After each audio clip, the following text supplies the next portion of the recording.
বিসমিল্লাহির রহমানির রহিম। আসসালামু আলাইকুম। আমি এখানে চাল নিয়েছি, ডাল নিয়েছি 2 পদের। যে যেরকম খান সেরকম দিবেন। তখন আমি চালগুলো ডাল দিয়ে ধুয়ে নিলাম। ধুয়ে নিয়ে সবজি দিয়ে দেবো। সবজি এখানে আমি অ্যাড করেছি কলা গাছের ভেতরে যেটা থাকে সেটাকে আমরা বাদাল বলি। তারপরে দিয়েছি আলু, তারপরে দিয়েছি পেঁয়াজ কুচি, রসুন কুচি, তারপরে দিয়েছি কাঁচামরিচ, তারপরে দিয়েছি আস্ত জিরা, তারপরে দিয়েছি ধনের গুঁড়া, হলুদের গুঁড়া, মরিচের গুঁড়া, সব দিয়ে আমি সুন্দর করে মাখিয়ে নেব। তেল দিয়ে মাখিয়ে আমি রাইস কুকারে রান্না করব।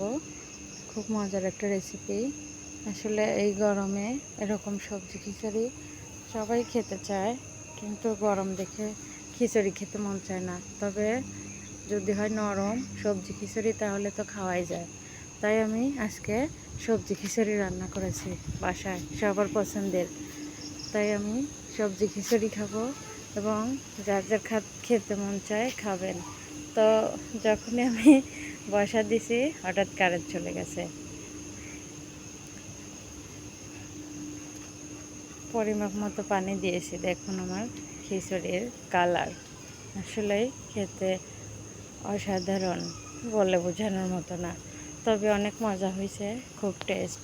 তবে এর সাথে ছিল আমের আচার এবং আমের ভিতর যে তেল, সে তেল নিয়েছি। ভিডিওটি ভালো লাগলে প্লিজ একটা লাইক, কমেন্ট এবং